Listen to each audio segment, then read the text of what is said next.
मित्रों, स्वागत है आपका हमारे YouTube चैनल में। आज हम आपके लिए लाए हैं सीटेट द्वितीय प्रश्न पत्र।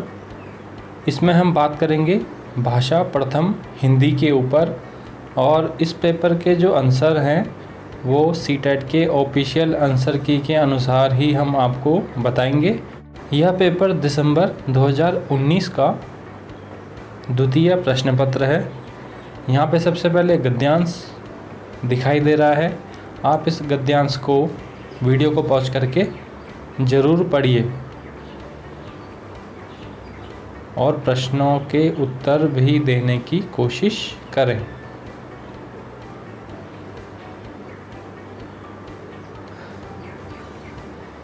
तो मित्रों, देखते हैं इसका पहला प्रश्न। वनस्पतियां जब सड़ने लगती हैं तो वातावरण को डैश मिलती है। तो गद्यांश के हिसाब से इसका आंसर है कार्बन डाइऑक्साइड। पौधों और प्राणियों का जीवन एक दूसरे के अस्तित्व के समान आ जाएगा जब हवा में लंबे समय तक डैश। 4 ऑप्शन दिए गए हैं और 4 ऑप्शनों में से सही आंसर है कार्बन डाइऑक्साइड और ऑक्सीजन का अनुपात समान रहे। वातावरण का विग्रह और समास होगा। वात का आवरण और समास होगा तत्पुरुष समास, संबंध तत्पुरुष। श्वास और ऑक्सीजन शब्द हैं। सही जवाब है तत्सम और आगत। लंबे समय तक पद व्याकरण की दृष्टि से क्या है? तो सही आंसर है इसका क्रिया विशेषण।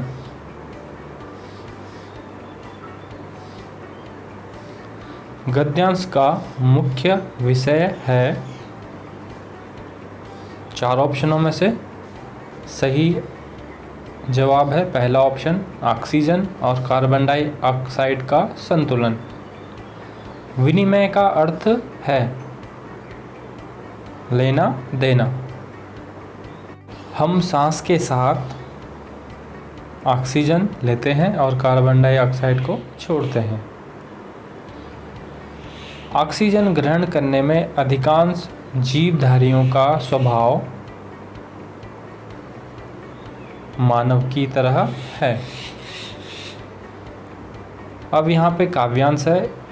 100 से लेकर 105 के प्रश्नों में छोटा सा काव्यांश। सूर्यकांत त्रिपाठी निराला की ये कविता।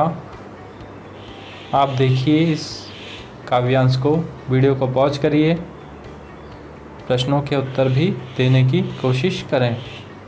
बहुत छोटा सा काव्यांश। देखते हैं इसका पहला प्रश्न। पेट और पीठ दोनों मिलकर हैं एक, इसका कारण क्या हो सकता है? तो काव्यांश के अनुसार इसका कारण हो सकता है कुछ भी भोजन न करना। कलेजे के 2 टूक करना का आशय है मन को कष्ट पहुंचाना। भिखारी अपनी झोली क्यों फैलाता है? सही आंसर है भूख मिटाने के लिए कुछ अन्न चाहता है। मुह शब्द में प्रयुक्त चंद्र बिंदु है अनुनासिक। काव्यांश से हमारे मन में उठने वाला मुख्य भाव है या मुख्य रस है करुण या करुणा। वह आता में वह सर्वनाम किसका द्योतक हो सकता है? तो वह यहाँ पे भिक्षुक का द्योतक है। अब यहाँ पे हिंदी पैडागोजी के प्रश्न आते हैं जो कि 15 सवाल हैं, और ये 15 सवाल आपके आने वाले सीटेट के एग्ज़ाम के लिए बहुत ही उपयोगी साबित होंगे। या स्टेट में आपका जो एग्ज़ाम होता है टीईटी का किसी भी स्टेट में, उसके लिए भी ये प्रश्न हिंदी विषय के लिए काफ़ी उपयोगी हैं। तो देखते हैं उच्च प्राथमिक स्तर पर भाषा सीखने का उद्देश्य है।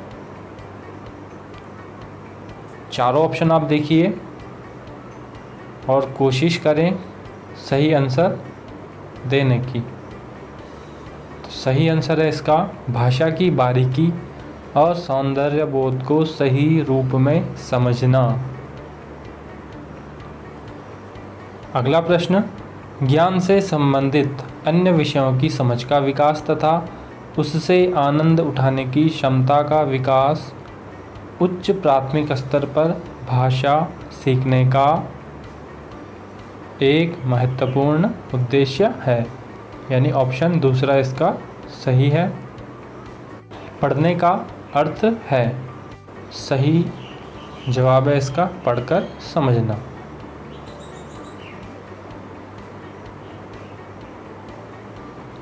कविता में कई बार अभी भी का प्रयोग करके बातें रची गई हैं। बिना रुके चलने वाले किसी कार्य का भाव निकल रहा है या नहीं। प्रश्न डैश की ओर संकेत करता है।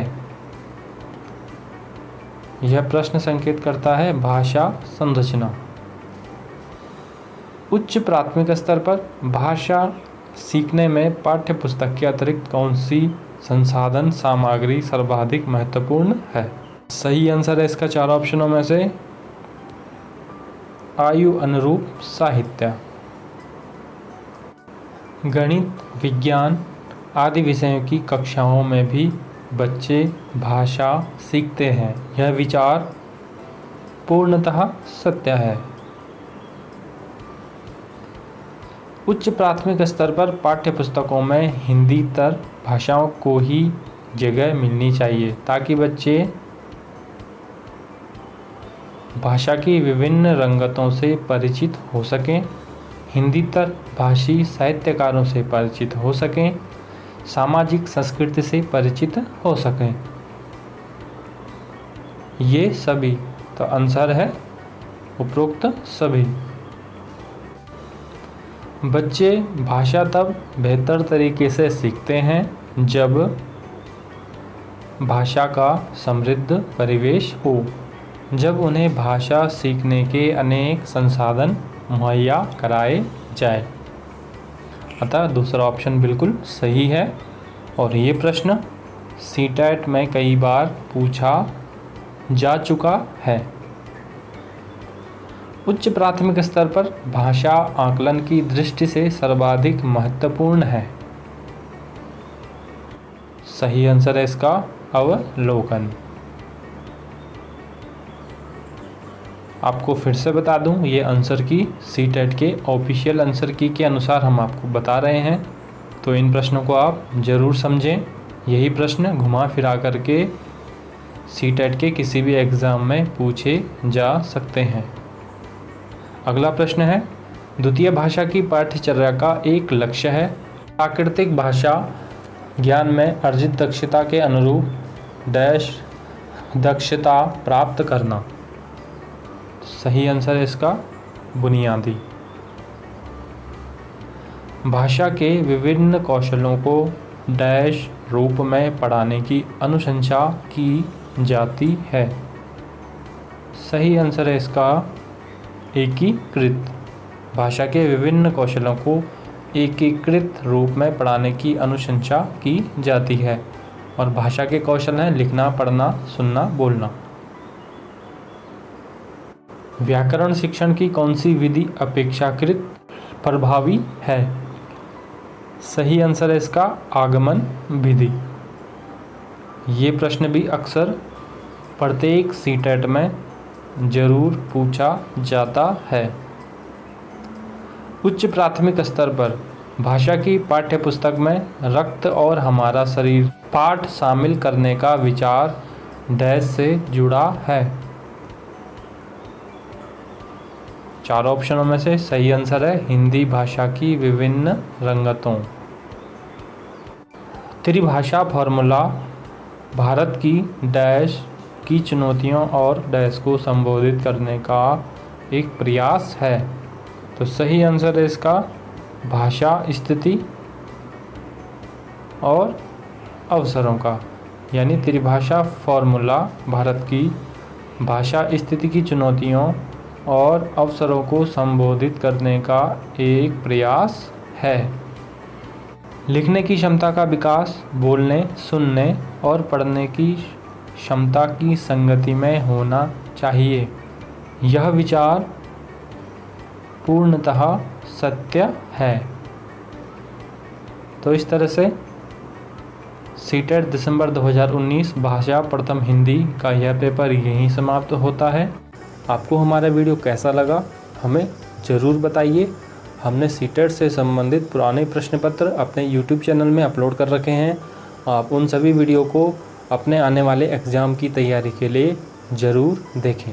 इस वीडियो को लाइक करें, शेयर करें और हमसे जुड़ने के लिए हमारे चैनल को सब्सक्राइब ज़रूर करें। मिलते हैं इस पेपर के अन्य भाग के साथ।